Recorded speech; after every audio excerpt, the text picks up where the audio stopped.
¡Pum! Ese sonido seco de mi vieja maleta de piel golpeando contra el pavimento de concreto todavía retumba en mis oídos, más fuerte que cualquier trueno. Ni siquiera me había quitado el vestido negro de luto. La tierra sobre la tumba de mi esposo Antonio aún estaba fresca. Apenas habíamos regresado del cementerio. Y ahí estaba yo, parada frente a la mansión que construimos ladrillo a ladrillo durante 40 años, siendo tratada como una intrusa. Mi propio hijo Alejandro se paró en la puerta bloqueándome el paso con una frialdad que me heló la sangre. Ni siquiera me miró a los ojos cuando soltó la bomba. «Mamá, no tiene caso que entres. Papá firmó el traspaso de todo el grupo alimenticio a mi nombre hace 3 meses. Él dijo que ya estás vieja, que necesitas descansar». Su voz era tan metálica, tan vacía de emoción. Continúa diciendo: «Esta mansión será la nueva sede corporativa internacional. Sinceramente, tu imagen anticuada ya no encaja con la visión moderna que tengo para la empresa». Antes de que pudiera siquiera procesar sus palabras, me arrojó a los pies una caja de cartón vieja, húmeda y que apestaba a moho. «Toma», me dijo con desdén. «Esto es lo único que papá especificó para ti. Eso y las llaves del viejo taller en las afueras, ese cuchitril abandonado donde empezaron. Vete a vivir allá. Ese lugar huele a grasa barata ya pasado, igual que tú». A su lado, Brenda, mi nuera, apenas podía contener la risa. Sacó su celular de última generación y comenzó a grabar, poniendo esa sonrisa falsa que usa para sus redes sociales. La escuché narrar para sus seguidores. Aquí, despidiendo con todo el amor a la abuela Carmen, que ha decidido retirarse al campo para vivir en paz. Te vamos a extrañar. ¡Qué nivel de crueldad! ¡Qué hipocresía tan venenosa disfrazada de dulzura! En ese momento, sentí que las rodillas me fallaban, pero no les di el gusto de verme llorar. No grité, no supliqué, no hice un escándalo. Me agaché con dificultad, recogí esa caja mugrienta y la apreté contra mi pecho. Los miré a ambos por última vez, grabándome sus rostros llenos de soberbia, y me di la vuelta para caminar sola bajo la llovizna helada que empezaba a caer. Pobre Alejandro. Él cree que hoy ganó el mundo entero. Cree que se quedó con el reino y me tiró a la basura. Lo que él no sabe es que su padre, mi Antonio, era mucho más astuto de lo que él jamás será. Mi hijo no tiene ni la menor idea de que esta caja de basura que me tiró con tanto asco es en realidad una trampa maestra. Sin saberlo, me acaba de entregar la única arma capaz de destruir su imperio falso y devolverme mi dignidad. Y la pesadilla para él apenas comienza. El taxi me dejó frente a esa estructura de lámina oxidada y arrancó rápido, como si el conductor tuviera miedo de estar en este barrio tan tarde. El viejo taller, así le decíamos. Hacía 40 años, Antonio y yo dormíamos aquí mismo en el suelo mientras cocinábamos nuestras primeras salsas en ollas prestadas, soñando con un futuro mejor. Ahora el futuro había llegado y me había escupido de vuelta al mismo suelo frío. Pero esta vez estaba completamente sola, sin mi Antonio para decirme que todo saldría bien. Empujé la puerta metálica que chirrió como un animal herido. El lugar era un desastre absoluto. Había goteras por todas partes formando charcos negros en el piso, telarañas que colgaban como sábanas viejas de las vigas, y escuché el correteo inconfundible y escalofriante de las ratas escondiéndose en la oscuridad. No había luz eléctrica. Solo la claridad grisácea de la luna entrando por los agujeros del techo. El aire olía a humedad, a abandono y a tristeza. Me abracé a mí misma, tratando de calmar el temblor incontrolable de mi cuerpo. Pero entonces mi celular comenzó a vibrar sin parar en mi bolsillo. Era mi cuñada, Lupe. Contesté esperando una voz amiga, un poco de consuelo, pero lo que recibí fueron gritos acusatorios. «Carmen, ¿qué te pasa? ¿Cómo te atreves a irte de la casa así en pleno duelo y preocupar a los muchachos? Brenda acaba de publicar que estás perdiendo la cabeza. Dice que te dio un ataque de demencia senil y te escapaste porque no reconocías a nadie». Intenté explicarle, intenté decirle que me habían echado, pero no me dejaba hablar. Brenda ya había sembrado su veneno con una eficacia aterradora. En menos de 1 hora, mi nuera había convencido a toda la familia y a sus miles de seguidores de que yo era una anciana loca que se había ido por capricho, convirtiéndose ella en la santa víctima preocupada. Apagué el teléfono. sintiendo cómo la impotencia me quemaba la garganta. Me senté en un rincón, sobre unas cajas de plástico rotas, con el estómago rugiendo de hambre y los huesos doloridos. Lo único que tenía en este mundo era la caja de cartón que Alejandro me había tirado como si fuera basura. Con manos temblorosas y entumecidas, rompí la cinta adhesiva. Una parte ingenua de mí esperaba encontrar quizás un fajo de billetes o alguna joya, algo que Antonio me hubiera dejado escondido para sobrevivir. Pero no. Adentro, a primera vista, solo había desperdicios. Eran cuadernos viejos con las hojas pegadas por la grasa de cocina de hace décadas, unos frascos con especias secas que ya no olían a nada, y rodando en el fondo, un sello de madera viejo y gastado con el mango astillado. ¿Esto era todo? 40 años de matrimonio y sacrificio, reducidos a papel sucio y madera vieja. Esa noche el viento silbaba a través de las grietas de las paredes como un lamento fantasmagórico. ¿Saben algo? El frío del clima se te mete en los huesos y duele. Se puede curar con una manta, pero el frío de la soledad y la injusticia se te mete en el alma y te mata lentamente. ¿Hay alguien ahí del otro lado que haya sentido alguna vez el cuchillo de la traición clavado por la espalda por su propia sangre? Si es así, si alguna vez un hijo, un hermano o alguien a quien amabas más que a tu vida te dio la espalda cuando más lo necesitabas, entonces entenderás perfectamente que el frío que yo sentía esa noche, temblando en ese almacén infestado de ratas, no tenía nada que ver con la temperatura del aire, sino con el invierno eterno que de repente se había instalado en mi corazón. El sol de la mañana entró como cuchillos afilados a través de las láminas agujereadas del techo, despertándome de un sueño inquieto y doloroso. Mi cuerpo, desacostumbrado a dormir sobre el cemento frío, gritaba en protesta con cada pequeño movimiento. Me sentía sucia, humillada y sobre todo increíblemente sola. Por un momento, al abrir los ojos, pensé que todo había sido una pesadilla provocada por el dolor del funeral, pero el olor a humedad rancia y el sonido de las ratas correteando por las vigas me trajeron de golpe a mi miserable realidad. Estaba en el viejo taller, mi nuevo hogar, o mejor dicho, mi prisión.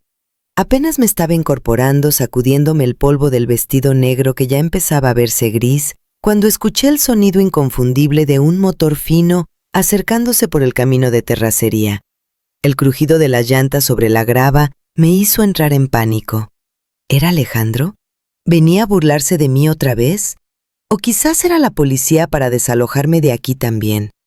Mi corazón latía desbocado mientras me escondía detrás de una pila de cajas viejas, espiando por una rendija de la puerta metálica. Para mi sorpresa, no era el deportivo ostentoso de mi hijo, sino un sedán negro, sobrio y elegante.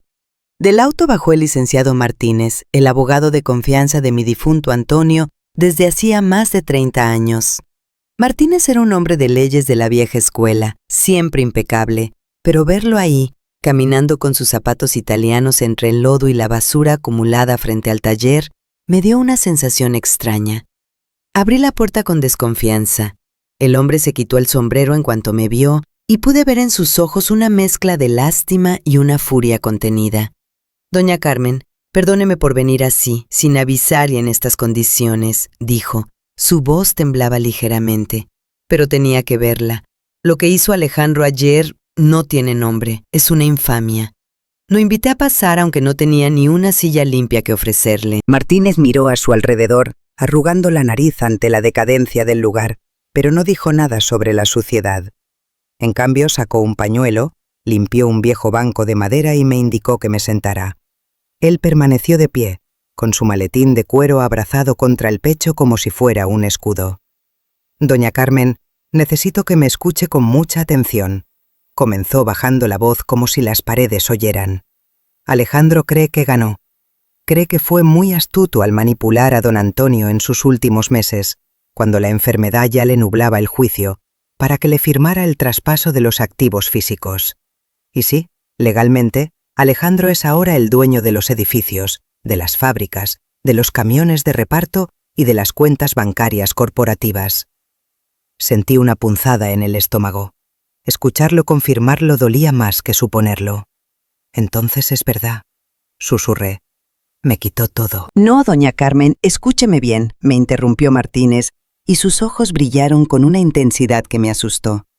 Alejandro tiene el cuerpo de la empresa, sí, pero no tiene el alma. Su esposo, don Antonio, que en paz descanse, sabía exactamente lo que Alejandro estaba tramando.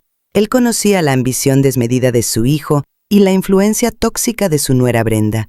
Por eso, Antonio vino a verme una semana antes de morir, en un momento de lucidez absoluta, y redactamos un testamento privado, una adenda al contrato social que Alejandro, en su arrogancia, ni siquiera se molestó en revisar. El abogado abrió su maletín y sacó un documento sellado con lacre rojo. Aquí está la trampa, doña Carmen. Alejandro heredó la infraestructura operativa, pero usted es la única heredera de la propiedad intelectual, las fórmulas maestras y, lo más importante, la marca registrada Salsa Antonio. Lo miré sin entender del todo. ¿Qué significa eso, licenciado? ¿De qué me sirve el nombre si él tiene las fábricas para producirlo? Martínez sonrió, una sonrisa afilada y llena de satisfacción. Señaló la caja de cartón humedecida que Alejandro me había tirado ayer y que yacía en el suelo. ¿Esa es la caja que le dio Alejandro?, preguntó. Asentí. Ábrala, por favor. Busca el sello. Con manos temblorosas volví a rebuscar en la caja de basura. Saqué los cuadernos grasientos y finalmente encontré aquel sello de madera viejo con el mango astillado que había despreciado la noche anterior. Lo sostuve en mi mano sintiendo el peso de la madera desgastada por los años. «Ese no es un pedazo de madera vieja, doña Carmen», dijo Martínez señalando el objeto. «Esa es la llave del reino». Según la cláusula 45B del testamento y los registros de marca, ningún producto que lleve el nombre Salsa Antonio puede ser comercializado, distribuido o vendido legalmente sin que el lote de producción lleve la estampa física de ese sello original. Y lo más importante, sin su firma de aprobación de calidad en cada orden de salida. Me quedé helada. El abogado continuó, cada palabra cayendo como un mazo sobre la imagen de triunfo de mi hijo. Si Alejandro produce una sola botella y la vende sin este sello y sin su firma, está cometiendo fraude federal contra la propiedad intelectual. Y la penalización estipulada por su esposo es brutal. En caso de violación de esta cláusula, el 100% de las ganancias generadas más una multa punitiva pasan automáticamente a ser propiedad del titular de la marca, o sea, de usted. Miré el sello en mi mano. De repente ya no parecía basura, parecía un cetro real. Antonio, mi viejo lobo de mar, lo había planeado todo. Sabía que Alejandro intentaría modernizar todo, abaratar costos, cambiar las recetas para ganar más dinero rápido. Sabía que intentaría deshacerse de mí, y le había dejado la cuerda perfecta para que él mismo se ahorcara. «Podemos ir al juzgado ahora mismo», dijo Martínez ansioso. «Podemos presentar una orden de cese y desista. Podemos paralizar sus fábricas mañana mismo. Alejandro no podrá vender ni una gota de salsa. Lo pondremos de rodillas antes de que termine la semana». Apreté el sello con fuerza, sintiendo cómo la madera se clavaba en mi palma. La tentación de venganza inmediata era dulce, muy dulce. Imaginé la cara de Alejandro y Brenda al recibir la notificación judicial. Imaginé sus gritos, su pánico. Podía recuperar mi casa, mi dinero, mi vida cómoda mañana mismo. Pero entonces pensé en sus palabras de ayer. «Vete a vivir con los cerdos. Tu imagen anticuada ya no encaja». Pensé en cómo me miró, con ese desprecio absoluto, como si yo fuera un estorbo inútil. Si lo demandaba ahora, él diría que fue un error administrativo, buscaría un arreglo, usaría el dinero que todavía tiene para pelear y alargar esto años. Y lo peor, nunca aprendería nada. Seguiría siendo el mismo niño mimado y arrogante, solo que un poco más pobre. No, una victoria legal no era suficiente. Yo necesitaba que él entendiera, necesitaba que sintiera en su propia carne lo que es construir algo desde cero y perderlo por su propia estupidez. Necesitaba que el mundo viera que Salsa Antonio no eran las máquinas ni el edificio bonito, sino el amor y la tradición que yo llevaba en las manos. Levanté la vista y miré al licenciado Martínez. Mi voz salió firme, sin rastro del temblor de hace un momento. «No, licenciado, no haremos nada todavía». Martínez me miró confundido, casi escandalizado. «¿Pero qué dice doña Carmen? ¿Va a dejar que le roben? ¿Va a dejar que la humillen así? No es debilidad, Martínez, es estrategia, dije poniéndome de pie. Aunque mi vestido estaba sucio y arrugado, me sentí más alta que nunca. Si lo ataco ahora, él se hará la víctima. Dirá que su madre loca quiere destruir el legado de su padre. No. Vamos a dejar que produzca. Vamos a dejar que llene los almacenes. Vamos a dejar que crea que es el rey del mundo. Dejemos que cambie las recetas, que despida a la gente, que haga todo lo que su soberbia le dicte. Caminé hacia una de las ventanas rotas y miré hacia el terreno baldío lleno de maleza. Antonio le dejó los ladrillos, pero me dejó el alma del negocio a mí. Alejandro va a descubrir muy pronto que un cuerpo sin alma se pudre. Y cuando empiece a pudrirse, cuando esté desesperado porque sus salsas saben a plástico y los clientes lo abandonen, entonces, y solo entonces, usaremos este sello. Me giré hacia el abogado con una determinación fría ardiendo en mis ojos. Por ahora, licenciado, necesito un favor. Nadie puede saber que usted vino aquí. Mantenga el testamento secreto a salvo, y si puede, tráigame productos de limpieza, escobas, cloro y jabón. Mucho jabón. ¿Se va a quedar aquí?, preguntó Martínez, mirando con horror las telarañas. Sí, respondí acariciando el mango del sello con el pulgar. Alejandro me mandó a este lugar para que me muriera de asco y tristeza, pero se equivocó. Voy a limpiar este cuchitril, voy a encender los viejos fogones y voy a esperar. Porque la caída desde la cima duele más cuando te tomas el tiempo de subir bien alto. Martínez asintió lentamente. Una sonrisa de respeto se formó en sus labios. Entendió. Se despidió con una reverencia más profunda que de costumbre y salió. Cuando el auto negro desapareció y me quedé sola de nuevo, el silencio del taller ya no me pareció aterrador. Me pareció expectante. Miré a mi alrededor. Ya no veía basura y ruina. Veía mi campo de batalla. Me arremangué el vestido negro. Busqué una escoba vieja que había en un rincón y di el primer escobazo. El polvo se levantó en una nube densa, pero no me importó. La guerra había empezado, y mi hijo no tenía ni la menor idea de que su enemigo más peligroso estaba armando su cuartel general justo donde él la había desterrado. Mientras yo me partía la espalda barriendo décadas de polvo y sacando nidos de ratas del viejo taller, mi hijo Alejandro estaba muy ocupado destruyendo en una semana lo que a mi esposo y a mí nos tomó 40 años construir. Gracias a las noticias y a los chismes que corren rápido como la pólvora en este barrio, me enteré de cada detalle de su gran renovación. Y créanme, cada palabra que escuchaba era como una puñalada directa a mi corazón de madre y cocinera. Alejandro no perdió el tiempo. Su primera orden ejecutiva como nuevo dueño absoluto fue declarar la guerra a la tradición. Ineficiente, así llamó a nuestra forma de cocinar. Para él, el tiempo que dejábamos reposar los chiles secos al sol era tiempo muerto. El proceso de tostar las especias en comales de barro para que soltaran sus aceites naturales lo calificó de reliquia costosa. En su mente de empresario moderno, graduado de escuelas extranjeras que no saben nada del alma de México, la cocina no es arte, es una simple línea de ensamblaje. Mandó arrancar los viejos fogones de piedra, esos que mi Antonio construyó con sus propias manos. Mandó tirar a la chatarra los enormes casos de cobre donde la salsa burbujeaba lentamente, adquiriendo ese sabor único que no se puede comprar. En su lugar instaló tanques gigantes de acero inoxidable, fríos y estériles, conectados a computadoras. Reemplazó a los proveedores locales, los campesinos que nos traían el tomate más rojo y el chile más fresco, por contratos con grandes distribuidoras de alimentos procesados. ¿Para qué gastar en tomates reales si el puré concentrado químico cuesta 1/10 parte y dura 2 años en bodega?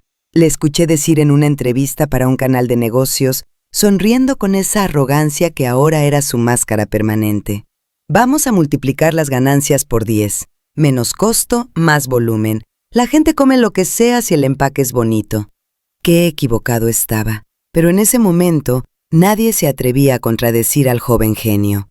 Y mientras la fábrica se convertía en un laboratorio químico sin alma, Brenda, mi querida nuera, se encargaba de gastar ese dinero que ahorraban en calidad.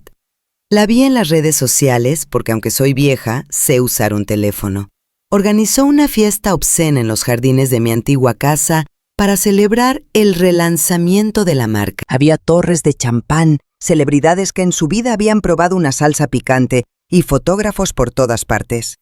Lo que más me dolió fue ver el regalo que se hizo a sí misma con el dinero de la empresa. Un deportivo italiano de color amarillo chillón, estacionado justo encima de los rosales que Antonio había plantado para nuestro aniversario de bodas de plata. Brenda posaba sobre el cofre del auto, con un vestido que costaba más de lo que ganaban mis empleados en un año, brindando por el nuevo imperio. El cinismo era tan grande que me daban ganas de vomitar. Estaban celebrando la muerte de la calidad, bailando sobre la tumba del legado familiar, emborrachándose con el dinero que sacaban al estafar a los clientes con ingredientes baratos.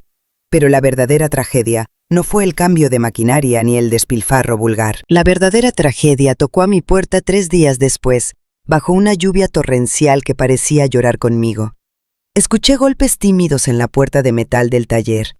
Eran casi las 10 de la noche. Cuando abrí, el corazón se me cayó a los pies.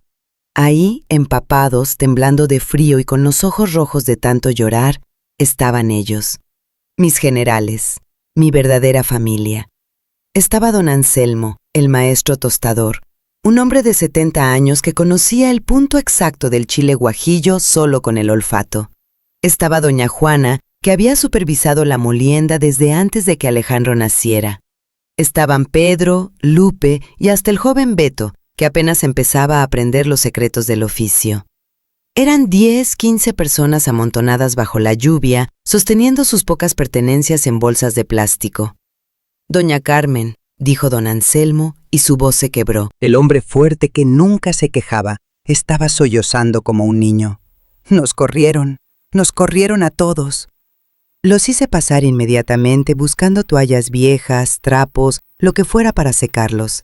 Mientras me servía un poco de café aguado que había logrado calentar en una parrilla eléctrica vieja, me contaron la historia. Alejandro los había reunido en el patio de carga esa misma mañana. Ni siquiera tuvo la decencia de hacerlo en la oficina. Les dijo que eran redundantes, que las nuevas máquinas no necesitaban gente que olfateara o probara la comida. Les dijo que sus sueldos eran un gasto innecesario para la nueva visión automatizada de la empresa.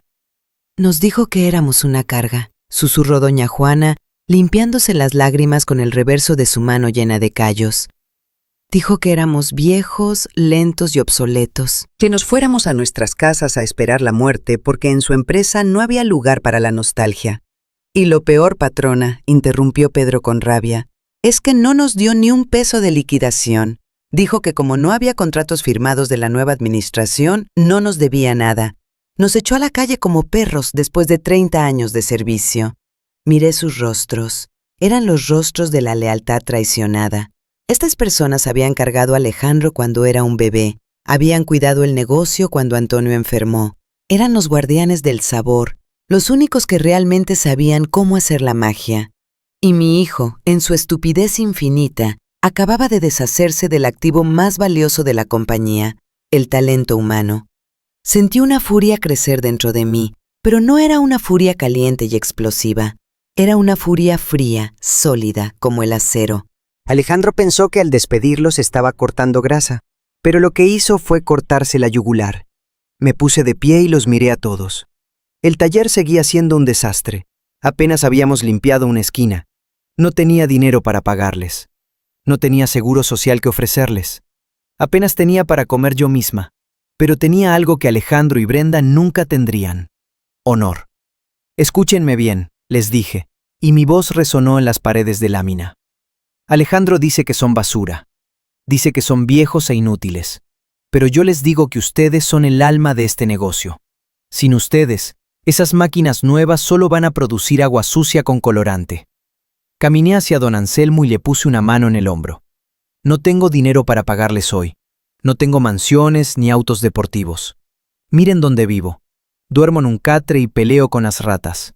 Pero este techo, aunque tenga goteras, es suyo. Si tienen hambre, compartiremos los frijoles. Si tienen frío, nos taparemos con cartones. Pero nadie, escúchenme bien, nadie de esta familia se quede en la calle mientras yo respire. Hubo un silencio profundo, solo roto por el sonido de la lluvia golpeando el techo.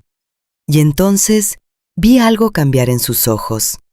La desesperación dio paso a la gratitud y luego a la determinación. «Estamos con usted, doña Carmen», dijo Beto, el más joven, «hasta el final». «No me importa el dinero», dijo doña Juana levantándose. «Yo no sé hacer otra cosa que cocinar salsas, y si usted va a cocinar aquí, entonces aquí es donde pertenezco». Esa noche el viejo taller dejó de ser un lugar abandonado. Con 15 personas durmiendo en el suelo compartiendo cobijas y pan duro, se convirtió en un hogar. Alejandro creyó que me estaba enviando a un grupo de viejos inútiles para que fueran una carga más para mí. Pobre tonto. No se dio cuenta de que me acababa de enviar a su mejor ejército. Me había regalado en bandeja de plata las manos y los cerebros que construyeron su herencia. Mientras ellos dormían exhaustos por la tristeza, yo me quedé despierta mirando el sello de madera y los cuadernos de recetas. Ahora tenía la marca legal, tenía las recetas originales, y ahora, gracias a la crueldad de mi hijo, tenía al equipo experto para ejecutarlas. Brenda podía tener su fiesta y su auto amarillo, Alejandro podía tener sus robots de acero inoxidable, pero yo tenía a los maestros, y en la cocina, como en la vida, la mano del maestro siempre vence a la máquina. La guerra apenas comenzaba, y mi ejército de viejos inútiles estaba listo para la batalla. No teníamos dinero, no teníamos crédito, y ciertamente no teníamos los hornos industriales de última generación que mi hijo presumía en sus revistas de negocios. Lo que teníamos eran 15 pares de manos expertas, un montón de chatarra acumulada en un taller viejo y, sobre todo, una necesidad desesperada de sanar nuestras almas heridas. Esa primera mañana, después de la tormenta, nadie dio la orden, no hizo falta. Al amanecer, vi a don Anselmo improvisando un fogón con unos ladrillos sueltos y una reja de metal oxidada que había limpiado con arena. Doña Juana estaba lavando unas cubetas de plástico con una meticulosidad de cirujano. Beto y los muchachos jóvenes habían salido a buscar leña seca en los terrenos baldíos de alrededor. Era un ballet silencioso y triste, pero lleno de dignidad. Éramos un ejército de desterrados construyendo nuestro fuerte. Juntamos lo poco que teníamos. Vacié mis bolsillos y puse mis últimos billetes sobre una caja de madera. Los empleados, con lágrimas en los ojos, hicieron lo mismo. Monedas, billetes arrugados, ahorros de toda una semana. Juntamos apenas lo suficiente para ir al mercado de abastos local, el que está aquí en el barrio Bravo, no a los proveedores exclusivos de la empresa. Compramos chiles pasilla, tomates criollos, de esos que son feos y chuecos, pero que saben a gloria, cebollas frescas, ajo y un poco de manteca de cerdo. Nada de químicos, nada de conservadores, nada de esas porquerías en polvo que Alejandro estaba comprando por toneladas. Cuando encendimos el fuego por primera vez, algo mágico sucedió. El humo de la leña comenzó a mezclarse con el olor picante de los chiles tostándose en el comal improvisado. Don Anselmo lloró, lo vi. Un hombre de 70 años, llorando mientras movía los chiles con una pala de madera que él mismo talló esa mañana. «Extrañaba este olor, doña Carmen», me dijo con la voz quebrada. «En la fábrica nueva, el aire olía a desinfectante y a ozono. Aquí huele a vida. No cocinamos pensando en vender. Cocinamos porque era lo único que sabíamos hacer para no volvernos locos. Cocinamos para comer nosotros, para recordar quiénes éramos». Saqué el cuaderno grasiento de la caja de basura. Busqué la receta original de 1982, la primera salsa que Antonio y yo creamos, esa que lleva un toque de cacao y canela que Alejandro eliminó hace años porque era demasiado costosa y complicada de producir. Seguimos las instrucciones al pie de la letra. Molimos las especias en molcajetes de piedra que doña Juana trajo de su casa porque no teníamos licuadoras. El sonido de la piedra contra la piedra. Chac, chac, chac. Se convirtió en el latido del corazón del taller. Y entonces sucedió el milagro. El aroma. Ese bendito aroma no respetó las paredes de lámina ni las puertas cerradas. Se escapó por las rendijas, se filtró por las ventanas rotas y salió a la calle. En este barrio, la gente está acostumbrada a oler basura, drenaje y humo de camiones viejos. Pero de repente, en medio de la miseria, el aire se llenó de una fragancia compleja, profunda, picante y dulce a la vez. Olía a hogar. Olía a la cocina de la abuela. Olía un México que se estaba perdiendo. Al mediodía escuchamos golpes en la puerta. Me asusté, pensando que era la policía o algún inspector enviado por mi hijo. Pero cuando Beto abrió un poco la rendija, vimos a 3 obreros de la construcción de una obra cercana. Estaban cubiertos de polvo de cemento, con las caras cansadas y hambrientas. «Perdonen, jefecita», dijo uno de ellos, olfateando el aire como un sabueso. «¿Qué están cocinando? El olor nos trajo desde 2 cuadras atrás, nos está rugiendo la tripa y la comida de la fonda de la esquina hoy no se nos antoja. ¿Venden comida?» Miré la olla enorme de mole que burbujeaba sobre la leña. Miré a mis empleados, que me miraban esperando una señal. «No somos un restaurante, muchachos», les dije, «pero hambre no van a pasar». Les servimos tacos de guisado en platos desechables, con una cucharada generosa de nuestra salsa recién hecha. No les cobramos mucho, apenas lo justo para recuperarlo de los ingredientes. Se sentaron en la banqueta sobre la tierra y dieron el primer bocado. El silencio fue absoluto. Vi cómo cerraban los ojos. Vi cómo sus hombros tensos se relajaban. Uno de ellos soltó un suspiro largo. «No manches», murmuró con la boca llena. Esto sabe a lo que mi mamá hacía en el pueblo en Navidad. Oiga, señora, esto no es comida, esto es medicina». Se fueron felices prometiendo volver. Pensamos que sería algo de una sola vez, pero media hora después regresaron con 10 compañeros más. Y luego llegaron las señoras que salían de la maquiladora de enfrente, y luego los niños que salían de la escuela. Se formó una fila real afuera de nuestro cuchitril lleno de ratas y goteras. No teníamos mesas, no teníamos sillas, no teníamos letrero. La gente comía de pie recargada en las paredes oxidadas, pero nadie se quejaba. Al contrario, limpiaban el plato con la tortilla hasta dejarlo brillante. «¿Qué le ponen a la salsa, doña?», me preguntó una vecina. «La que venden en el súper, esa marca Salsa Antonio. Antes sabía así, pero ahora sabe a puro vinagre. Esta es la buena». Ahí fue cuando me di cuenta. Me quedé paralizada con el cucharón en la mano, viendo a esa gente humilde disfrutar de nuestra comida como si fuera un banquete de reyes. Alejandro tenía la marca. Tenía el logotipo brillante, los camiones rotulados y los comerciales en televisión. Pero yo tenía el sabor. El valor no estaba en el edificio de cristal de Santa Fe, no estaba en las máquinas alemanas. El valor estaba aquí, en mis manos viejas, en la piedra volcánica de los molcajetes de doña Juana, en la nariz experta de don Anselmo. Alejandro se había quedado con el cascarón vacío y, sin saberlo, había tirado la perla al lodo. Y ahora, esa perla estaba brillando más fuerte que nunca. Ese día vendimos todo, hasta la última gota de salsa. Tuvimos que raspar las ollas. Contamos las monedas y los billetes arrugados sobre la mesa de trabajo. No era una fortuna ni de cerca, pero era suficiente para comprar el doble de ingredientes para mañana. «Mañana haremos más», dijo Beto entusiasmado. No, lo detuve, sintiendo una claridad estratégica que no había sentido en años. «No haremos más, haremos la misma cantidad». Todos me miraron sorprendidos. «¿Por qué, doña Carmen? Hay demanda, podemos vender el doble». «Porque no somos una fábrica, Beto, somos artesanos», respondí, acariciando el sello de madera que tenía en mi bolsillo. «La calidad toma tiempo. Si nos apresuramos, nos convertiremos en Alejandro. Vamos a vender lo que nuestras manos puedan producir bien, ni un gramo más. Que la gente se quede con ganas, que el que quiera probar tenga que madrugar». Y así nació nuestra leyenda urbana. Sin publicidad, sin Instagram, sin influencers pagados, solo el boca a boca.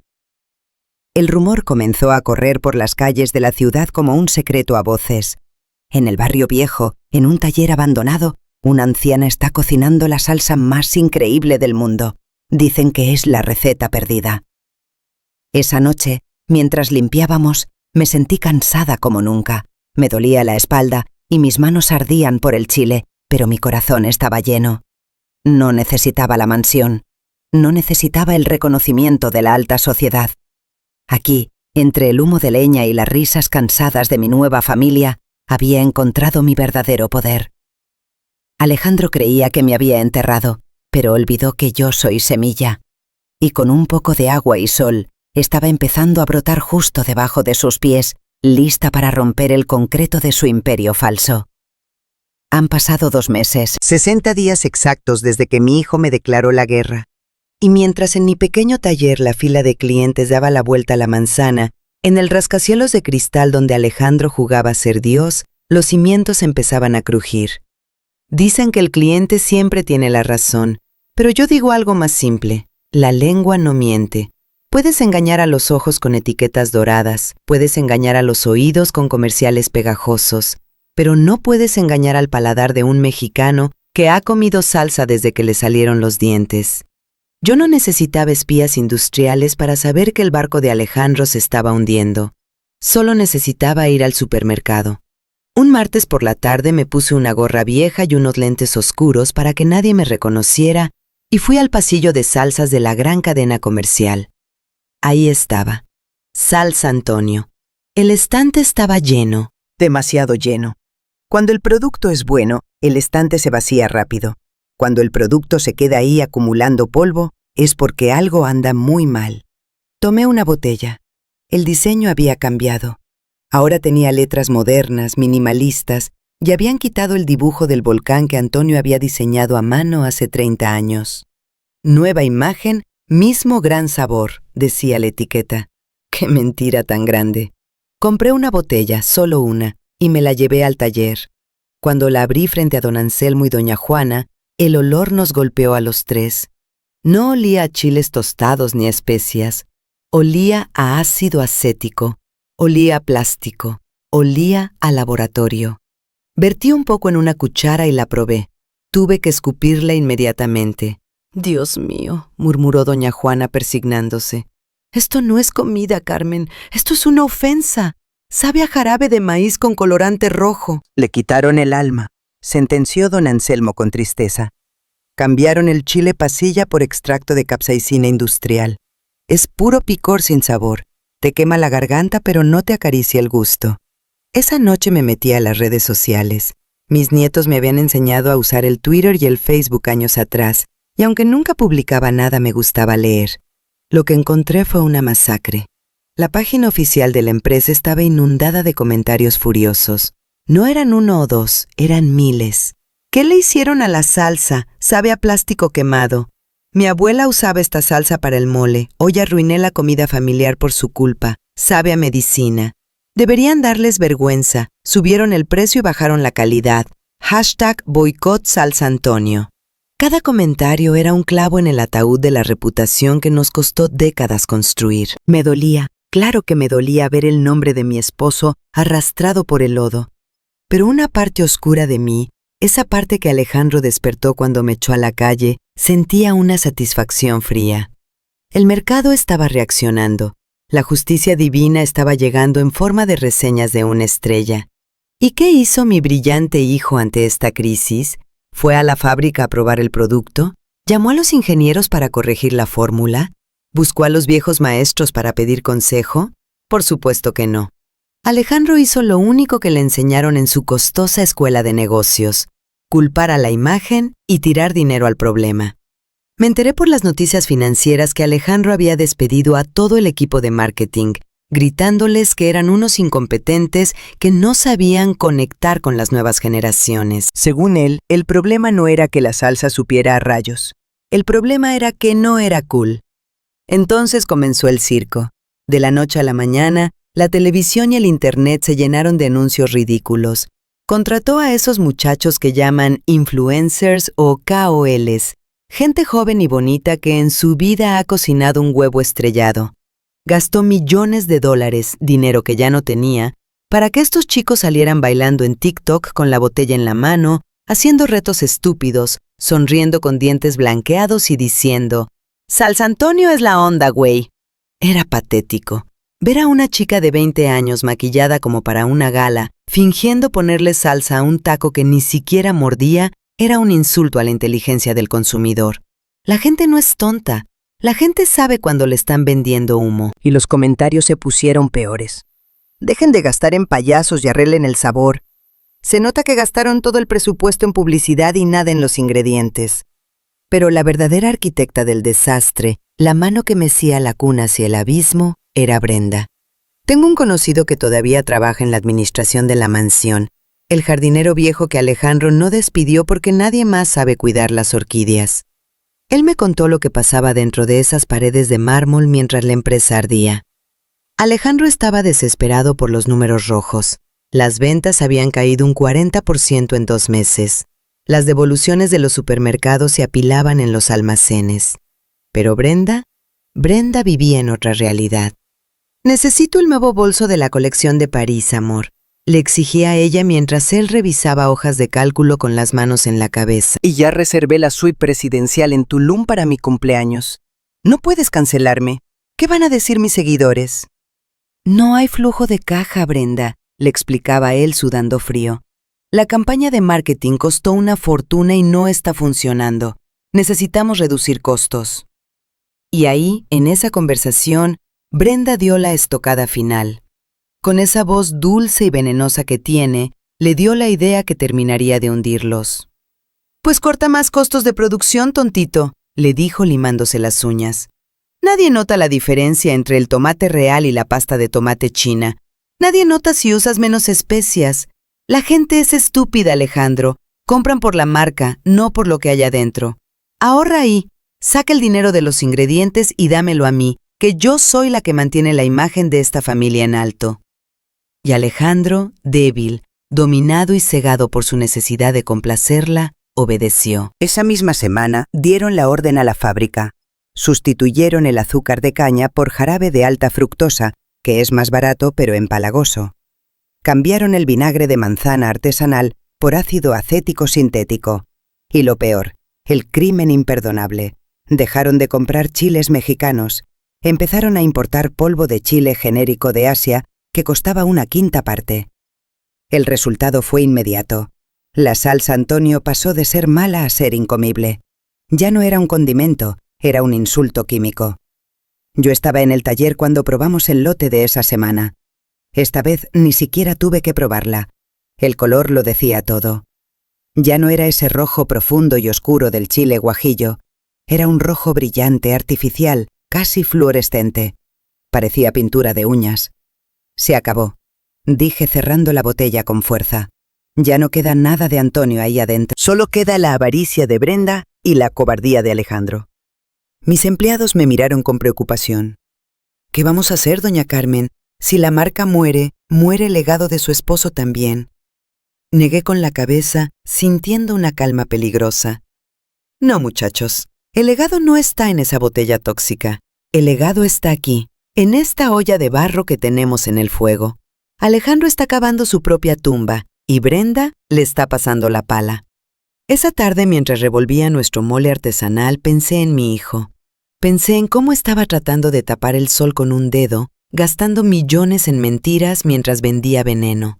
Estaba convencido de que el dinero podía comprar el gusto, de que la imagen podía matar a la esencia, pero estaba a punto de aprender la lección más cara de su vida. El mercado es un juez cruel, pero justo, y la sentencia estaba a punto de ser dictada. Alejandro creía que estaba en una mala racha, pero no sabía que estaba parado al borde del precipicio y que su amada esposa estaba a punto de darle el empujoncito final. Yo solo tenía que esperar abajo entre los escombros para ver si sobrevivía a la caída. Dicen que Dios escribe derecho con renglones torcidos, y vaya que tiene un sentido del humor muy particular.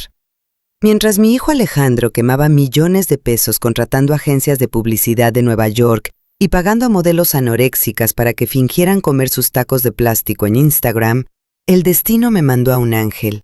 Bueno, no parecía un ángel, parecía un espantapájaros moderno con el pelo teñido de azul eléctrico, pantalones que le quedaban 3 tallas grandes y un teléfono pegado a la mano como si fuera una extensión de su cuerpo. Era un martes cualquiera, uno de esos días lentos en los que el calor del comal te hace sudar la gota gorda. Estábamos a punto de cerrar el portón del taller cuando vi a este muchacho caminando perdido por la calle de tierra, esquivando los baches y mirando su pantalla con cara de confusión. Se llamaba Lalo Bites o algo así, uno de esos chicos que se dedican a buscar comida callejera. Al parecer el GPS lo había mandado por el camino equivocado, buscando una taquería famosa en la otra colonia, y terminó aquí, en medio de la nada, frente a mi cuchitril. Se detuvo en seco. Vi cómo levantó la nariz olfateando el aire como un sabueso. Nosotros estábamos terminando de preparar el mole negro para el día siguiente y el aroma a chocolate, chiles tostados y almendras estaba en su punto máximo. El chico se acercó con la cámara de su teléfono ya grabando. Oigan, amigos, dijo hablándole a su teléfono, no a mí. No van a creer esto. Me perdí en el barrio Bravo. Pensé que me iban a asaltar, pero... No manchen, huele a gloria. Huele mejor que la cocina de mi abuela en Oaxaca. Vamos a investigar. Se asomó por la reja. Don Anselmo, que es medio gruñón, ya iba a correrlo, pero yo le hice una seña. ¿Tiene hambre, joven?, le pregunté. Jefecita, con ese olor hasta el muerto revive, me contestó sonriendo. Lo invité a pasar. No le dimos trato especial. Le serví lo mismo que a los obreros. Un plato de barro despostillado con arroz rojo y una pierna de pollo bañada en nuestro mole, acompañada de tortillas hechas a mano que doña Juana acababa de sacar del comal. El chico se sentó en una caja de refrescos vacía, acomodó su teléfono en un tripié improvisado y comenzó a grabar. Bueno, banda, aquí estamos en un lugar sin nombre. Literal, es un taller mecánico abandonado.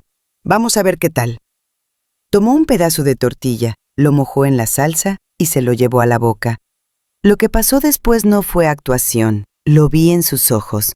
Se le abrieron como platos y luego se le llenaron de lágrimas. Soltó el teléfono, se olvidó de la pose, se olvidó de sus seguidores. Se quedó en silencio un minuto entero masticando despacio, saboreando. No puede ser, murmuró con la voz quebrada. Esto sabe a historia. Comió como si no hubiera comido en días, y mientras comía, la cámara seguía grabando. Grabó mis manos viejas y llenas de manchas revolviendo la cazuela. Grabó a don Anselmo moliendo las especias en el metate de piedra volcánica. Y lo más importante, grabó la caja. Esa maldita caja de cartón vieja y húmeda que Alejandro me había tirado como basura, y que yo tenía sobre la mesa principal como un recordatorio constante de mi misión. El chico se acercó a la caja. ¿Y esto, jefecita?, preguntó. Esa es mi herencia, hijo, le dije, sin saber que me estaban viendo miles de personas en vivo. Mi hijo me echó de mi casa y se quedó con la fábrica, pero me dejó esta caja con las recetas de su padre. Dijo que era basura, pero aquí está el corazón de todo. El chico enfocó la caja, enfocó el sello de madera viejo y luego me enfocó a mí. Amigos, escuchen esto, dijo a la cámara muy serio. El hijo se quedó con la lana, pero la jefa se quedó con el sazón. Si quieren saber a qué sabe la traición convertida en arte, tienen que venir aquí. Esto no es comida, es resistencia. Se fue dándome un abrazo que sentí sincero y me dejó una propina que no quería aceptar. Pensé que ahí quedaría la cosa, una anécdota simpática para contarle a don Pepe. Me fui a dormir a mi catre en la esquina del almacén, cansada pero tranquila. A la mañana siguiente me despertó un ruido extraño. Era un murmullo constante como el zumbido de un panal de abejas gigante. Pensé que había pasado algo malo, quizás un accidente en la avenida. Me levanté, me puse mi delantal y abrí la puerta metálica del taller. Casi me voy de espaldas. Había gente, mucha gente. No eran 10 ni 20. La fila serpenteaba por la calle de tierra, daba la vuelta a la esquina y se perdía de vista. Había jóvenes con celulares, señoras de las lomas bajando de autos de lujo, oficinistas que se habían escapado del trabajo y vecinos del barrio. Todos estaban ahí, bajo el sol de la mañana, esperando. ¡Es ella! ¡Es la señora del video!, gritó alguien, y de repente todos empezaron a aplaudir. Me quedé paralizada. Beto llegó corriendo con los ojos desorbitados. «¡Doña Carmen! ¡Doña Carmen!», gritaba. «El video tiene 10 millones de vistas. ¡10 millones! Nos hicimos virales. Dicen que usted es la reina de la banqueta. Mire la fila. Hay gente que llegó desde las 5 de la mañana». Ese día fue una locura absoluta. Tuvimos que llamar a los primos de Beto para que ayudaran a controlar la fila. La policía llegó, no para cerrarnos, sino para dirigir el tráfico porque los autos de los clientes habían bloqueado la avenida principal. Vendimos todo lo que teníamos en 2 horas. Tuvimos que salir a decir que ya no había comida y la gente, en lugar de enojarse, nos gritaba: Esperamos a mañana, no importa. Pero la verdadera victoria, la que me hizo sonreír por dentro con esa satisfacción peligrosa, llegó 3 días después. Estaba yo lavando trastes, porque aquí la jefa también lava, cuando vi entrar a un hombre de traje gris, impecable, que contrastaba con el polvo del taller. Lo reconocí al instante. Era don Rogelio, el mayor distribuidor de abarrotes del país, un viejo amigo y socio de mi difunto Antonio. Alejandro llevaba meses presumiendo que don Rogelio era su socio estratégico. Don Rogelio se acercó, se quitó las gafas oscuras y me miró con respeto. No le importó la grasa en mi delantal ni el techo de lámina. Me dio un abrazo fuerte, de esos que huelen a lealtad antigua. «Carmen, Carmen», dijo negando con la cabeza. «¿Por qué no me llamaste? Me tuve que enterar por mi nieta que me enseñó un video de TikTok». «Me dio vergüenza, Rogelio», admití. «Mi hijo me dejó sin nada». Rogelio soltó una risa seca, sin humor. ¿Sin nada? Carmen, por favor. Alejandro tiene las máquinas, sí. Pero te voy a decir una verdad que él no sabe. Desde que tú te fuiste y él cambió la fórmula, mis devoluciones han aumentado un 60%. Los supermercados me están amenazando con sacar la marca Salsa Antonio de los estantes porque la gente la devuelve. Dicen que sabe a vinagre. Se acercó más, bajando la voz entre el ruido de las ollas. Ayer fui a verlo. Le dije que tenía que volver a la receta original. ¿Y sabes qué me dijo ese mocoso insolente? Me dijo que yo era un viejo que no entendía el paladar global. Me corrió de su oficina, Carmen. A mí, que le di su primer cheque a su padre. Rogelio miró la olla de mole que burbujeaba a nuestro lado. Tomó una cuchara, la probó y cerró los ojos con una sonrisa de placer puro. Esto es lo que yo vendía hace 30 años. Esto es oro, Carmen. Sacó una tarjeta de su bolsillo y me la puso en la mano. Escúchame bien. Sé que no tienes capacidad de producción industrial aquí, pero tengo una planta inactiva en el Estado de México, pequeña, artesanal. Si tú pones la receta y la supervisión, yo pongo el capital y la distribución. Vamos a sacar una nueva línea. No la llamaremos Salsa Antonio porque legalmente es un lío por ahora. La llamaremos La Herencia de Carmen. Sentí un nudo en la garganta. Rogelio, no tengo dinero para invertir. No necesito tu dinero, mujer. Necesito tu mano. Necesito tu verdad. La gente está haciendo cola de 3 horas allá afuera por un taco tuyo, mientras los estantes de Alejandro están llenos de botellas que nadie quiere. El mercado ya eligió, Carmen. Tú ganaste. Solo falta cobrar el cheque. Miré hacia afuera, a la fila interminable de personas bajo el sol. Miré a don Anselmo cantando mientras movía el mole. Miré la caja de basura en la mesa. Alejandro había gastado millones para comprar una mentira, y yo, con una caja de cartón y la verdad por delante, me había ganado el corazón de la ciudad en una semana. Acepto, Rogelio, le dije apretando su mano, pero con una condición. Nadie toca la receta. Si hay que tardar 3 días en hacer un lote, tardamos 3 días. No voy a vender agua pintada. Trato hecho, socia, dijo él sonriendo. Esa noche, mientras cerrábamos el taller, miré hacia el horizonte donde se veían las luces de los rascacielos de la ciudad. Imaginé a Alejandro en su oficina fría, mirando los reportes de ventas en rojo, preguntándose por qué sus millones en publicidad no funcionaban, mientras su madre, la vieja inútil, se convertía en la nueva reina de la industria alimentaria desde un garaje lleno de ratas. La vida da muchas vueltas, mijito, y parece que te acabas de marear. Sabía que vendrían. Era cuestión de tiempo. Cuando el éxito hace ruido, la envidia despierta de su sueño ligero. Estábamos a mitad del servicio de la tarde, con la fila de clientes dando la vuelta a la esquina y don Anselmo sirviendo tacos como si fuera una máquina bien engrasada, cuando el rugido de un motor deportivo rompió la armonía de mi cocina. No era el sonido de los camiones viejos del barrio, era el rugido prepotente de un Porsche que costaba más que todas las casas de esta cuadra juntas. El auto frenó bruscamente frente a la entrada de tierra, levantando una nube de polvo que hizo toser a mis clientes. Se bajaron como si fueran la realeza visitando un basurero. Alejandro venía con la cara roja, las venas del cuello saltadas y Brenda venía con unos tacones que se hundían en el lodo y una expresión de asco tan profunda que parecía que estaba oliendo azufre. «¡Mamá!», gritó Alejandro ignorando a la gente que lo miraba. Tenemos que hablar, ahora mismo. Salí de detrás de la barra limpiándome las manos en mi delantal. No corrí, no bajé la cabeza, caminé despacio, con la calma de quien sabe que no debe nada. Buenas tardes, Alejandro. Buenas tardes, Brenda. Dije con una voz tranquila que pareció enfurecerlo más.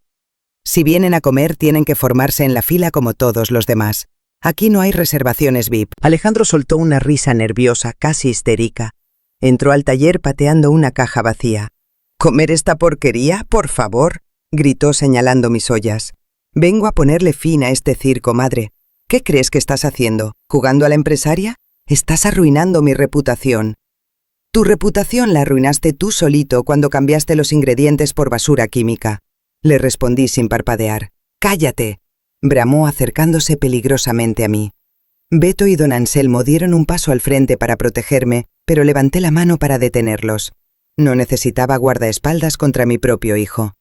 Me estás robando, Carmen. Estás usando el apellido Antonio. Estás usando las recetas de la empresa. Eso es robo de propiedad intelectual. Brenda intervino abanicándose la nariz con la mano. Es patético, Carmen, de verdad. Mírate, viviendo entre ratas, cocinando para esta gente, dijo mirando con desprecio a mis clientes obreros. Alejandro ya habló con el equipo legal. Te vamos a demandar. Te vamos a quitar hasta este techo de lámina podrida. No puedes usar el nombre de la familia. Esa marca le pertenece a la corporación, y la corporación es de Alejandro. Sentí una pena profunda por ellos. Estaban tan ciegos de soberbia que no veían el abismo a sus pies. Alejandro sacó un sobre de su saco de diseñador y lo azotó contra mi mesa de trabajo improvisada. Aquí está la orden de cese y desista, dijo temblando de rabia. Tienes 24 horas para cerrar este cuchitril, dejar de vender cualquier producto que se parezca a mis salsas y entregarme cualquier cuaderno de notas que te haya robado de la casa. Si no lo haces, te juro por la memoria de papá que te voy a meter a la cárcel. Miré el sobre. Luego lo miré a él. ¿Por la memoria de tu padre?, pregunté suavemente. ¿Te atreves a invocar a Antonio después de lo que hiciste con su legado? Caminé lentamente hacia el fondo del taller, hacia la pequeña mesa donde reposaba la caja de basura. Esa caja vieja y húmeda que ellos me habían tirado a la calle el día del funeral. La tomé entre mis manos. Pesaba. Pesaba historia, pesaba justicia. Regresé y puse la caja frente a Alejandro. ¿Recuerdas esto?, le pregunté. Sí, la basura que te di. ¿Qué tiene que ver? Abrí la caja despacio. El silencio en el taller era absoluto. Mis empleados, mis clientes, todos observaban. Saqué primero el sello de madera antiguo, con el mango astillado por el uso de 40 años. Luego saqué el documento que el licenciado Martínez me había explicado. Ese papel amarillento con la firma firme de Antonio y los sellos oficiales del registro público. Alejandro, tú eres un hombre de negocios, ¿verdad? Estudiaste en el extranjero. Supongo que sabes leer contratos. Le extendí el documento. Alejandro lo tomó con desdén, pero a medida que sus ojos recorrían las líneas, su color de piel cambió. Pasó del rojo furioso a un gris pálido, casi verdoso. Sus manos empezaron a temblar, arrugando el papel. Esto no puede ser cierto, balbuceó. Se le secó la boca. Esto es falso, papá no haría esto. Lee la cláusula 45B, hijo. Léela en voz alta, ordené. Alejandro no pudo. Se quedó mudo, mirando el papel como si fuera una sentencia de muerte. Así que lo hice yo. La marca comercial Salsa Antonio y todas sus variantes quedan condicionadas a la certificación de calidad vitalicia. Ningún producto podrá ser comercializado legalmente bajo este nombre sin la estampa física del sello maestro original. Levanté el sello de madera en el aire para que todos lo vieran, y la firma de aprobación de la señora Carmen, titular única de los derechos de autor y guardiana de la fórmula. Hubo un grito ahogado entre los clientes. Brenda, que no entendía nada de leyes pero entendía de dinero, me miró con los ojos desorbitados. ¿Qué significa eso?, chilló. Alejandro, dile que miente. Miré a mi hijo a los ojos con una mezcla de tristeza y firmeza.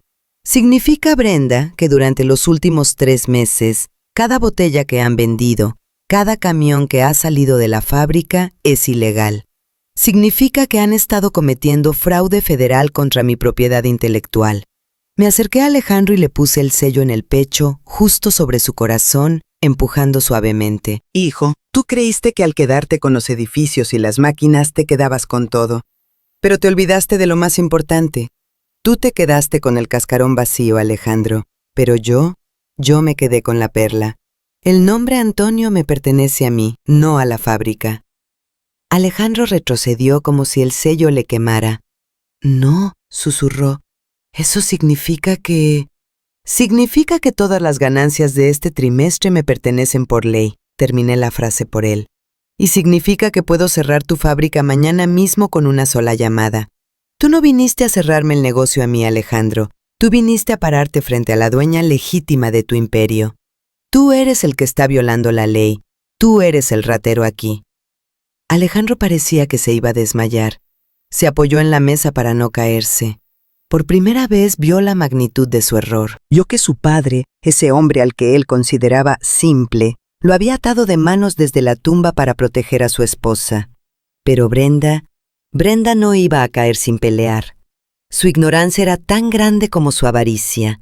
Le arrancó el papel de las manos a Alejandro y lo rompió en pedazos, tirándolos al suelo. ¡Papel mojado!, gritó con una risa desquiciada.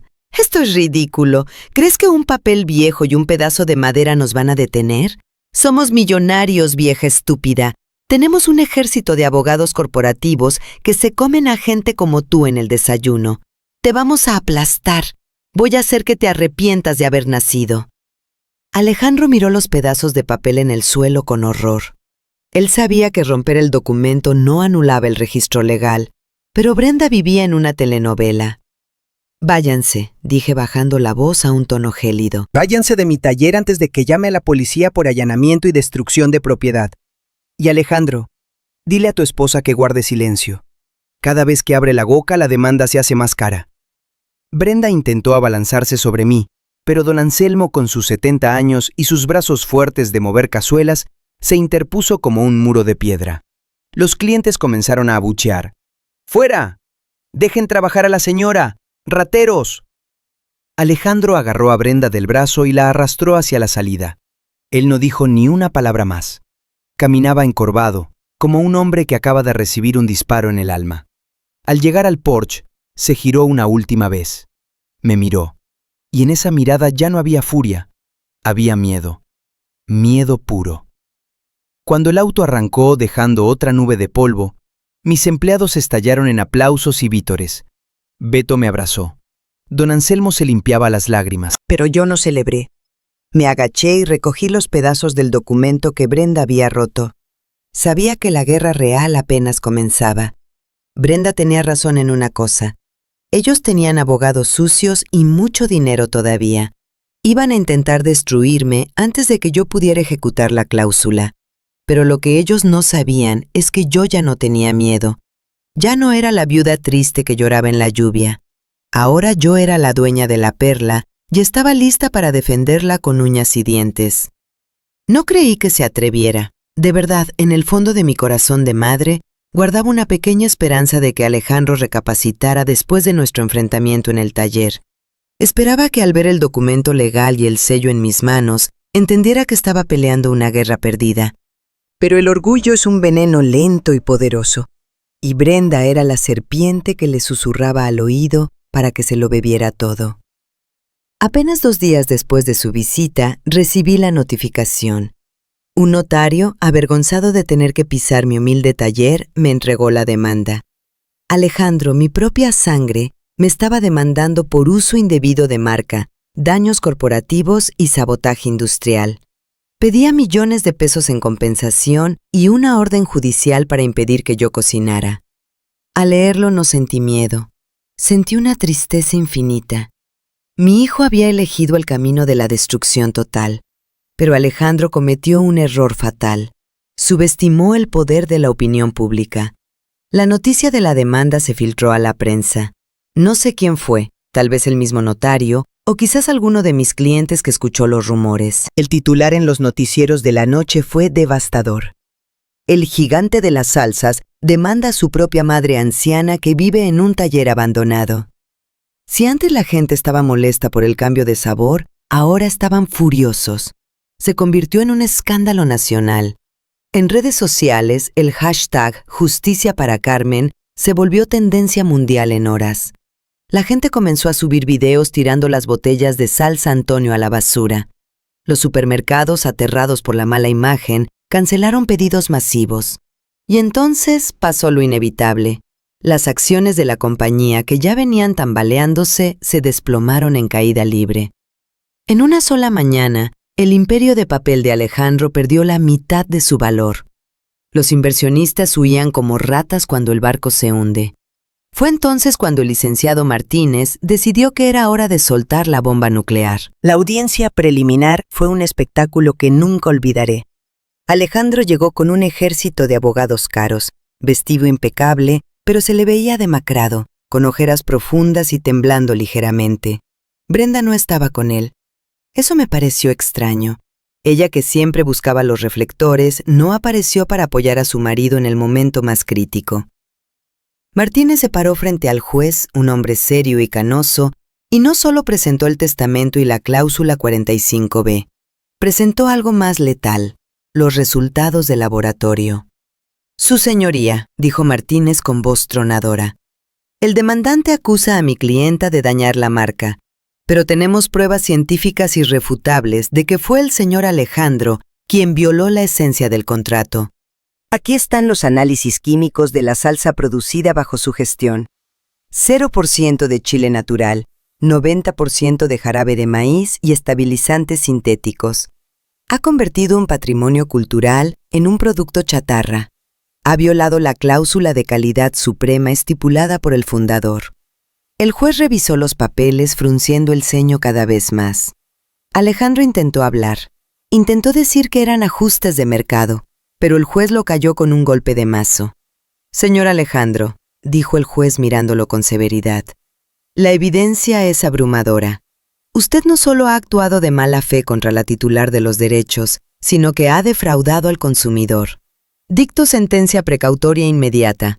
Congelamiento total de todos sus activos personales y corporativos hasta que se resuelva la auditoría financiera. Sus cuentas, sus propiedades, sus vehículos, todo queda inmovilizado a partir de este segundo para garantizar el pago de daños a la señora Carmen.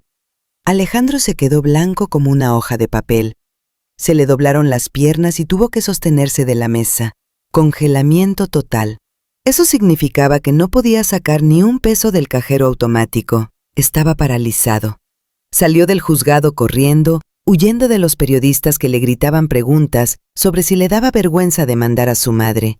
Se subió a su auto y manejó como loco hacia la mansión, buscando refugio, buscando consuelo en la única persona que según él lo entendía, su esposa Brenda. Pero el destino, o el karma, tenía preparada la estocada final y sería mucho más dolorosa que cualquier sentencia judicial. Me enteré de los detalles después, por el guardia de seguridad de la privada que me llamó casi llorando, pero puedo imaginarme la escena perfectamente, como si hubiera estado allí viendo a través de las paredes. Alejandro llegó a la mansión buscando los brazos de Brenda. Entró gritando su nombre, desesperado, necesitando que ella le dijera que todo iba a estar bien, que tenían un plan B. «Brenda, me congelaron las cuentas. Tenemos que sacar el efectivo de la caja fuerte. ¡Brenda!». Nadie respondió. La casa estaba en un silencio sepulcral. Corrió escaleras arriba hacia la habitación principal. Abrió la puerta de golpe. Lo que vio lo dejó helado. El vestidor de Brenda, ese cuarto inmenso que ella había llenado con ropa de diseñador, zapatos italianos y bolsos exclusivos, estaba vacío, completamente vacío. Solo quedaban los ganchos de ropa tirados en el suelo como esqueletos. Alejandro corrió hacia la caja fuerte empotrada en la pared, detrás del cuadro que tanto le gustaba. Estaba abierta y vacía. No había dinero. No estaban los relojes de colección de su padre que yo tontamente le había dejado conservar. No estaban las joyas de la abuela. No había pasaportes.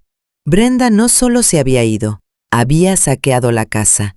Sobre la cama deshecha había una hoja de papel membretado escrita con la letra apresurada de ella.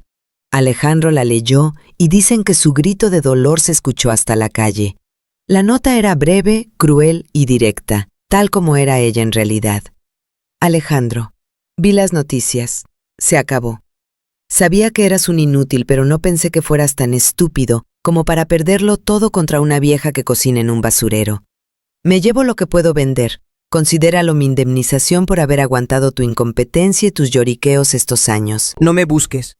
Ya estoy en un avión y no pienso volver a un país donde mi marido es el hazmerreír nacional. Yo no nací para ser pobre, y mucho menos para ser la esposa de un perdedor. Suerte con tu mamá, Brenda.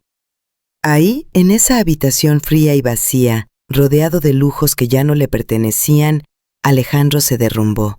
La mujer por la que había traicionado a su madre, la mujer por la que había cambiado las recetas, la mujer a la que le había dado todo, lo había abandonado en el preciso instante en que el barco empezó a hundirse.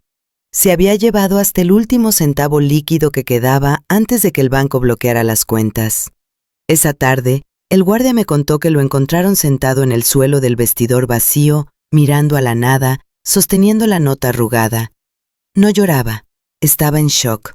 En un solo día había perdido su empresa, su reputación, su fortuna y a su esposa. Cuando me dieron la noticia, estaba yo en el taller preparando la masa para las tortillas de mañana. Don Anselmo celebró diciendo que era justicia divina. Hija de su mal dormir, esa mujer era una víbora, dijo. Pero yo no pude celebrar. Sentí un dolor agudo en el pecho. Sí, Alejandro se lo merecía. Sí, él había sembrado vientos y estaba cosechando tempestades. Pero no dejaba de ser mi hijo, y sabía, porque yo lo parí, que el dolor de la traición amorosa duele más que la bancarrota. Él me había traicionado a mí por ella, y ella lo había vendido por un puñado de joyas. La soledad de Alejandro ahora era absoluta. Ya no tenía el escudo de la arrogancia, ni el consuelo del dinero, ni la mentira del amor falso. Estaba desnudo frente al mundo. Y aunque una parte de mí quería correr a consolarlo, me obligué a quedarme quieta, amasando la harina con fuerza. Aún no era tiempo. Si iba a buscarlo ahora, no aprendería nada. Si lo rescataba del pozo en este momento, volvería a ser el mismo niño mimado en cuanto se secaran las lágrimas. Tenía que dejarlo tocar fondo. Tenía que dejar que la oscuridad lo envolviera por completo, porque solo en la oscuridad absoluta es cuando uno empieza a buscar la verdadera luz. Déjenlo, le dije a mis empleados que murmuraban sobre la noticia. Hoy es el día en que mi hijo muere y vuelve a nacer, y ese es un parto que tiene que hacer solo. Cerré el taller temprano esa noche, miré hacia el cielo nublado de la Ciudad de México y recé una oración silenciosa por él. Aguanta, mijito, aguanta el dolor, porque es lo único que te va a limpiar el alma. La caída había terminado. Ahora faltaba ver si tenía la fuerza para levantarse o si se quedaría tirado para siempre. La caída de Roma no sucedió en un día, pero la caída de mi hijo Alejandro pareció ocurrir en un parpadeo. Fue como ver un edificio implosionar. Primero el polvo, luego el ruido ensordecedor y finalmente el silencio absoluto de los escombros. La fábrica cerró sus puertas un lunes por la mañana. No hubo huelgas ni negociaciones. Simplemente llegaron los actuarios del banco acompañados de la Policía Federal. Colocaron cadenas gruesas y sellos de embargado en los portones por donde antes salían camiones repletos de mercancía. Las máquinas se apagaron y ese silencio industrial fue el sonido más triste que se escuchó en la zona industrial en años. El sueño megalómano de Alejandro de automatizar todo se había convertido en chatarra jurídica. Pero eso no fue lo peor. Lo peor fue la casa, la mansión. Ese monumento al ego que mi hijo defendió con tanta ferocidad el día que me echó a la calle. Me contaron que el desalojo fue brutalmente rápido. Al no tener liquidez para pagar las hipotecas millonarias que había pedido para financiar sus campañas de marketing y los caprichos de Brenda, el banco ejecutó la garantía. Alejandro salió de esa casa con lo puesto, literalmente. Los guardias de seguridad privada, esos mismos a los que él trataba con la punta del pie, no le permitieron sacar ni sus trajes italianos ni sus relojes. Todo lo que está dentro es propiedad del banco, señor, le dijeron. Salió a la banqueta con una camisa arrugada, unos pantalones de vestir y una pequeña bolsa de plástico con artículos de aseo personal.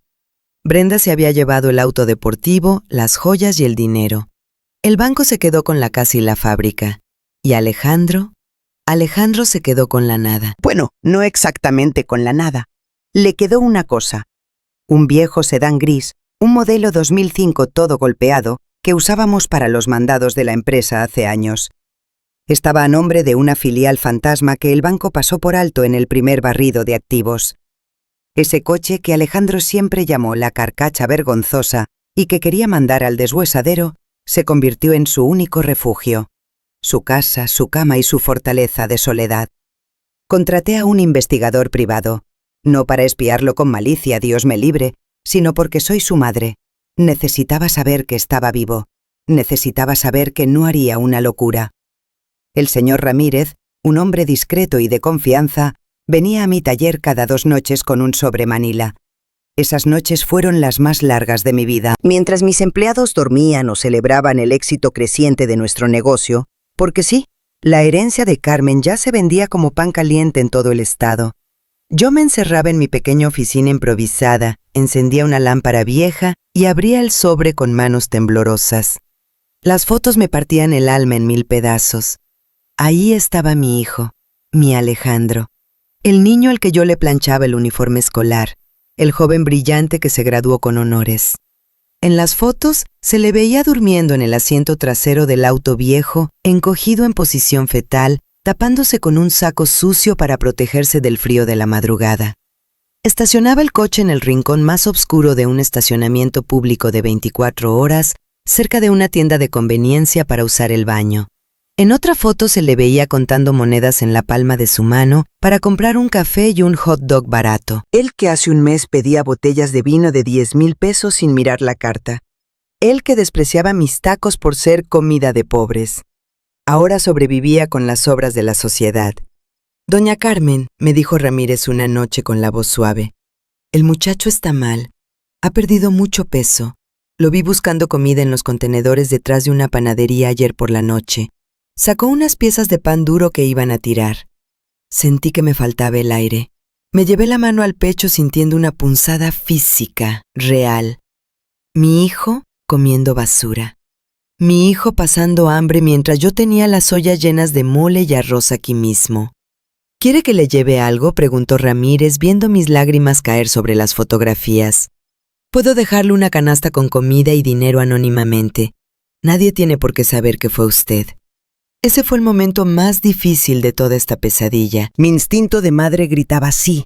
Quería correr hacia él, abrazarlo, traerlo de vuelta a casa, bañarlo con agua caliente, darle un plato de sopa y decirle que todo era un mal sueño.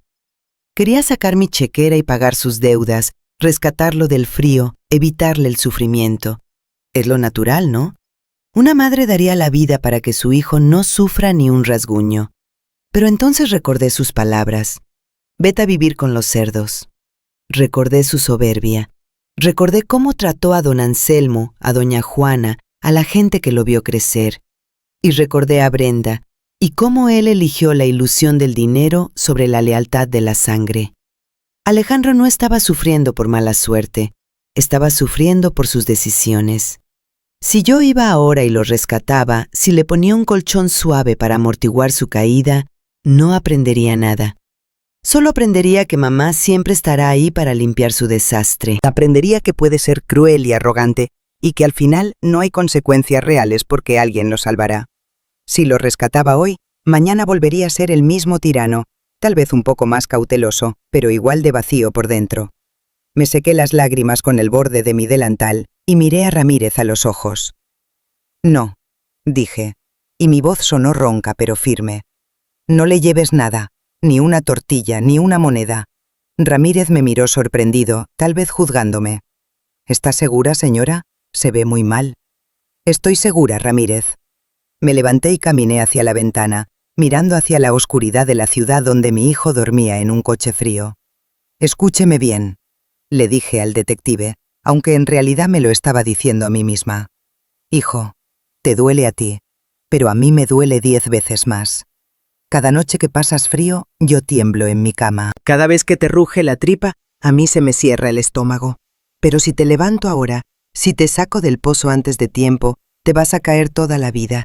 Necesitas tocar el fondo, Alejandro. Necesitas saber a qué sabe el pan duro ganado con vergüenza, para que algún día valores el pan fresco ganado con trabajo. Es una lección dura, doña Carmen, murmuró Ramírez. La vida es dura, señor Ramírez, y yo fallé al no enseñárselo antes. Le dimos todo demasiado fácil. Antonio y yo trabajamos como burros para que él no sufriera, y al hacerlo, le quitamos la oportunidad de construir su propio carácter. Creamos un príncipe inútil que no sabe gobernar. Ahora la vida le está dando la lección que nosotros le debimos. ¿Y hasta cuándo?, preguntó él. ¿Hasta cuándo lo va a dejar ahí? Hasta que se le rompa el ego, respondí. Hasta que deje de culpar al mundo, a mí, a su padre o a los bancos, y se dé cuenta de que él es el único responsable de su destino. Hasta que sus ojos cambien. Miré la foto de nuevo. En sus ojos, a pesar de la miseria, todavía veía un destello de resentimiento. Todavía estaba enojado.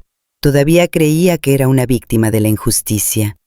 Todavía no está listo, susurré, acariciando la imagen de su rostro sucio. Le falta un poco más de fuego para que se queme la escoria y quede el oro, si es que hay oro allá adentro. Le pagué a Ramírez y le pedí que siguiera vigilando. Solo intervenga si su vida corre peligro real de muerte, le instruí. Si es solo hambre y frío, déjelo. El hambre despierta el ingenio y el frío despierta la conciencia. Esa noche no dormí. Me quedé sentada en la oscuridad rezando el rosario. Dios mío, cuídalo, susurraba. Cuídalo en su coche viejo. No dejes que nadie le haga daño físico. Pero por favor, Señor, rompe su orgullo. Hazlo pedazos. Y cuando esté listo, cuando sea un hombre nuevo, mándamelo de vuelta. Yo estaré aquí esperando. Es una tortura extraña esta, ver a tu hijo convertirse en un mendigo y tener el poder de hacerlo rey de nuevo con un chasquido de dedos y, sin embargo, tener que amarrarte las manos a la espalda por su propio bien. Es el acto de amor más doloroso y violento que he cometido en mi vida, pero sé que es el único camino. Alejandro tiene que morir como el empresario arrogante para poder nacer como un hombre de bien, y yo, su madre, soy la única con la fuerza suficiente para dejarlo morir un poco cada día. 6 meses. Medio año. Ese es el tiempo que tardó el invierno en llegar y en irse. El tiempo que tardó mi viejo taller en dejar de ser un refugio de ratas para convertirse en el legado de Carmen, el restaurante más cálido y concurrido del barrio. Habíamos arreglado el techo, pintado las paredes de un color ocre alegre y los clientes ya no comían de pie. Ahora teníamos mesas de madera rústica y manteles bordados a mano. Adentro todo era luz, risas y el aroma inconfundible del mole hirviendo a fuego lento. Pero afuera el cielo se estaba cayendo a pedazos. Era una de esas noches de octubre donde la lluvia en la Ciudad de México no cae, golpea. Un aguacero torrencial que convertía las calles de tierra en ríos de lodo negro. Estábamos a punto de cerrar. Don Anselmo estaba contando la caja y los muchachos barrían, cantando una canción ranchera. Yo estaba cerca de la entrada, bajando la cortina de metal, cuando vi algo que me heló la sangre más que el viento húmedo. Había una sombra parada al otro lado de la calle, bajo la luz parpadeante de un poste de luz. No era un cliente rezagado, no era un vecino, era un bulto humano, encogido, temblando violentamente bajo la lluvia. Llevaba una chamarra que alguna vez fue gris, pero ahora estaba manchada de aceite y tierra, unos zapatos rotos por donde se le salían los dedos y el cabello pegado al cráneo por el agua sucia. Cualquier otra persona hubiera pensado que era un indigente cualquiera, uno de los tantos almas en pena que deambulan por esta ciudad monstruosa. Pero una madre conoce la silueta de su hijo, aunque esté cubierta de mugre y vergüenza. «No cierres todavía, Beto», dije con la voz apenas audible. «¿Qué pasa, doña Carmen? Ya es tarde», me contestó él. Dije que esperes. Salí del restaurante. No tomé un paraguas. No me puse un abrigo.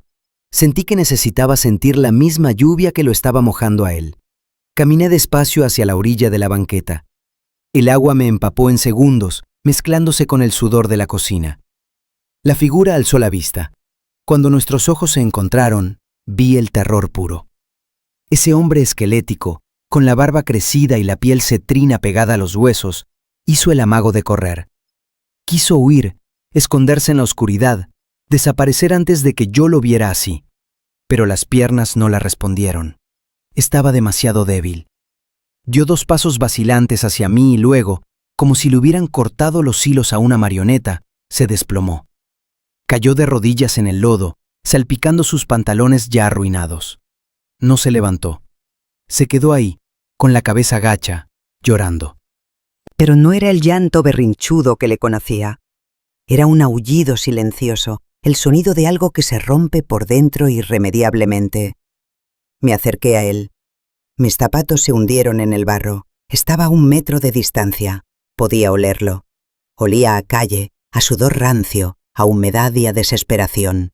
Olía a soledad. «Alejandro», susurré. Él levantó la cara. Dios mío, sus ojos. Esos ojos que 6 meses atrás me miraban con tanta arrogancia, como si yo fuera un insecto. Ahora estaban hundidos, rodeados de ojeras negras, llenos de un dolor tan antiguo como el mundo. «Tengo hambre, mamá», dijo. Su voz era un graznido ronco, irreconocible. «No quiero dinero, te lo juro. No vengo a pedirte ni un peso, solo...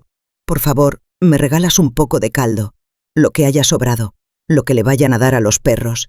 Solo quiero algo caliente». Ver a mi hijo, al que le di la mejor educación, al que vestí con sedas y linos, pidiendo sobras de comida arrodillado en el fango, fue el dolor más agudo que he sentido en mi vida. Más que el día que enterré a su padre, más que el día que me echó de casa. Mi corazón se desgarró. Quería gritar, quería levantarlo, abrazarlo, meterlo a la cocina, envolverlo en mantas y darle todo el restaurante si me lo pedía. «Perdóname», siguió balbuceando con los dientes castañando de frío. «Perdóname por todo. Soy una basura. Tenías razón». La caja no era la basura, mamá. La basura soy yo. Brenda tenía razón en dejarme. Tú tenías razón en dejarme. No valgo nada. Se abrazó a sus propias costillas, encogiéndose como un niño pequeño asustado. «Solo un plato de sopa y me voy. Me voy para siempre, te lo prometo. No volveré a ensuciar tu puerta».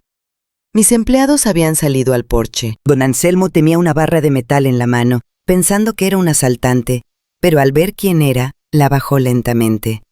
Todos se quedaron en silencio observando bajo la lluvia. Sabía que este era el momento decisivo.